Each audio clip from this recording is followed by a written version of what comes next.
네, 말씀을 찾아보지 않으셔도 됩니다. 제가 이렇게 기록을 해놨고요. 이렇게 열왕기하 4장 38절에서 44절인데, 일부만 이렇게 보도록 하겠습니다. 네, 제가 읽어볼게요. 지금 목소리 들리시죠? 네. 엘리사가 다시 길갈에 이르니 그 땅에 흉년이 들었는데, 한 사람이 바알 살리사에서부터 와서 처음 만든 떡 곧 보리떡 20개와 또 자루에 담은 채소를 하나님의 사람에게 드린지라. 그가 이르되 무리에게 주어 먹게 하라. 그 사환이 이르되 내가 어찌 이것을 100명에게 주겠나이까 하나. 엘리사는 또 이르되 무리에게 주어 먹게 하라. 여호와의 말씀이 그들이 먹고 남으리라 하셨느니라. 그가 그들 앞에 주었더니 여호와께서 말씀하신 대로 먹고 남았더라. 아멘. 오늘 본문의 배경은 북이스라엘입니다. 북이스라엘의 선지자 엘리야, 엘리사 유명한 두 선지자죠. 이 시기는 북이스라엘의 가장 어두운 때였습니다. 그 어두움의 이제 시작은 뭐 앞으로도 거슬러 올라가지만 오므리가 아들 아합을 이방의 그 바알 숭배자인 이세벨과 결혼을 시키죠. 그래서 더 어둠이 짙게 깔립니다. 그때 하나님은 엘리야 선지자를 세우시는데 엘리야가 승천을 하죠. 이제 그리고 엘리사가 등장을 합니다. 사실 엘리사 입장에서 생각해 보면 부담감이 굉장히 컸을 것 같아요. 엘리야가 승천하고 그 뒤를 잇는다는 것은 보통 부담감이 아니었던 것 같습니다. 근데 그렇게 이제 엘리사가 엘리야에 이어서 이제 선지 사역을 하는 중에 이스라엘에 흉년이 듭니다. 본문 말씀에 나오죠. 38절에 흉년이 들었다고 하는데 흉년이 들으면 이제 모두가 이제 굶어 죽게 생기는 그런 상황인 거죠. 자, 이때 42절에 가면 한 사람이 보리떡 20개와 자루에 담은 채소를 엘리사에게 주고 엘리사가 이제 무리에게 주어 먹게 하라고 합니다. 사실 많은 사람이죠. 43절 그 이후에 보면 100명이라는 숫자가 나오는데 보리떡 20개는 이제 무리가 먹기에는 턱없이 부족하고요. 그리고 특별히 보리떡은 떡 중에서도 조금은 값싼 그런 떡이었습니다. 자, 그런데 이제 엘리사는 그래도 주라라고 하고 마치 오병이어 사건이 떠오르죠. 하나님께서 먹이실 것이라고 이야기합니다. 그리고 나서 실제로 주었더니 오병이어 기적과 같은 그런 기적이 일어나는 사건, 굉장히 단순한 사건이 오늘 본문입니다. 자, 그렇다면 엘리사의 이 기적은 어떤 사건인가? 단순히 어떤 한 사람의 능력을 증명했던 사건이 아니라 흉년 가운데 하나님이 다른 어떤 신이 아니라 하나님이 비를 내리시고 먹을 것을 주시는 분이니 여러분 하나님만 의지하십시오라는 어떤 그런 메시지를 주기 위한 사건이죠. 그러니까 여기서 적어놓은 것처럼 어떤 엘리사의 대단함을 보여주는 사건이 아니라 하나님만이 이 가장 어두운 시기에 의지할 분이니 하나님만 온전히 바라보며 할 수 있는 일을 하라는 그런 이제 메시지였을 것입니다. 제가 이제 이 내용을 종강 모임에서 이렇게 나눈 이유가 이제 여기 제가 적어놨는데요. 저희가 2020년도에 이제 코로나가 시작이 되었죠. 저게 딱 부서를 맡고 또 코로나가 닥치면서 또 기도하면서 여러 가지 시도를 했지만 또 돌아보면 참 이렇게 막막할 때가 참 많았습니다. 그리고 2021년이 왔죠.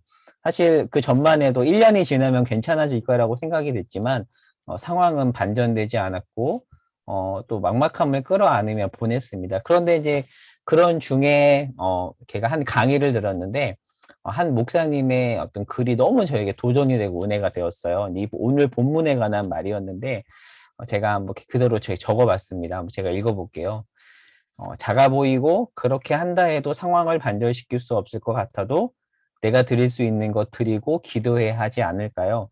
이 메시지가 올해 초였던 것 같아요. 근데 저에게는 굉장히 큰 은혜와 도전이 됐었어요. 사실 여러 사람을 먹이기에 보리떡 20개는 정말 아무것도 아니잖아요.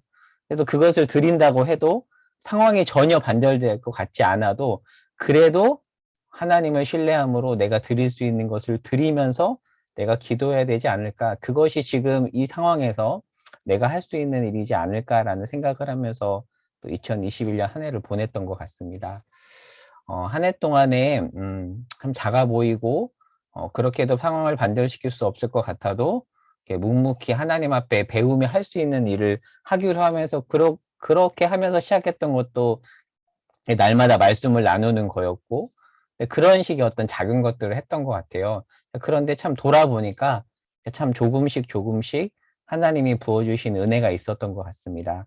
2022년이 연도로는 시작이 되었죠. 제가 회기로는 3월부터 시작이지만 연도로 따지면 2022년이 시작되었는데 항상 우리가 그러잖아요. 돌아보니 은혜였다고 하는데 정말 돌아보니 은혜였던 것 같아요. 그리고 저는 일단 개인적으로는 지난번에 보이는 라디오에서도 말씀드렸지만 하나님 앞에서 제가 가장 많이 배운 시간이었던 것 같아요. 그리고 귀한 분들을 하나님이 만나게 하셨고 참 은혜였습니다. 그래서 여전히 2022년도도 어려운 한 해겠지만 하나님에 대한 기대가 있습니다. 이렇게 흉년 가운데 하나님만 바라보라는 어떤 메시지를 담아서 그런 기적을 보여줬듯이 하나님이 그런 메시지를 저에게 계속 주시는 것 같아요. 누구를 바라볼래? 무엇을 할래? 그 상황 속에서 내가 무엇을 할래라는 그런 메시지를 저에게 하나님이 계속 주시는 것 같습니다. 그래서 저는 또 목회자로서 그런 기대를 가지고 2022년 한 해를 열심히 섬겨보려고 합니다. 그래서 제가 한참 고민하던 때 끄적인 글인데요. 마지막 컷이에요. 제가 읽어볼게요. 어려운 시기이다. 어떤 노력이 상황을 반전시킬 수 없을 수 있다. 어떤 노력이.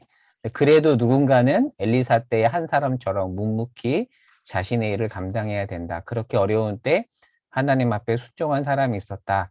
그런 사람으로 서 있고 싶다. 어떻게 보면 이렇게 정말 이렇게 100% 이렇게 동의되어서 한 고백이라기보다는 조금 오버해서 말한다면 약간 이렇게 두 주먹을 불끈 쥐고 다짐하듯이 했던 이렇게 고백을 담은 글이었습니다. 그런 사람으로 하나님 서 있을 수 있도록 그럴 만한 자격도 없고 그럴 만한 수준도 아니지만 하나님 그렇게 서 있을 수 있도록 이렇게 도와달라면서 은혜를 구하면서 했던 그런 기도 가운데 쓴 글입니다.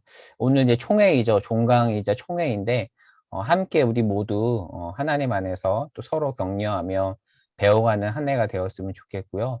그리고 무엇보다도 하나님을 알아가는 데 힘쓰고 그리고 그 안에서 서로를 알아가고 또 서로 사랑하며 섬기는 그런 한 해가 되었으면 좋겠습니다. 그리고 또 제가 목회자로서 더 먼저 섬기고 그렇게 뛰겠습니다. 그리고 또 어려운 시기에 또 함께 해주신 분들이 다 함께 해주셨지만 또 옆에 임원으로 또 함께 해주신 분들 이제 구역으로 올라가기도 하는데 참 감사하다라고 또 이따가도 얘기하겠지만 또 이 자리를 빌어서 이렇게 말씀을 드립니다.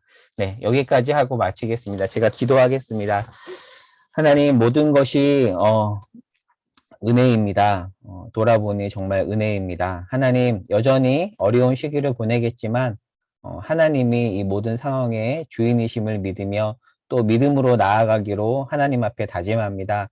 그 하나님을 바라보겠사오니 저와 또 우리 모든 공동체원들 가운데 함께하여 주시옵소서. 하나님의 일하심, 그 하나님의 일함을 보는 2022년도가 되게 하여 주시옵소서. 감사드리며 예수 그리스도의 이름으로 기도합니다. 아멘. 네, 말씀 이렇게 마치고 있습니다.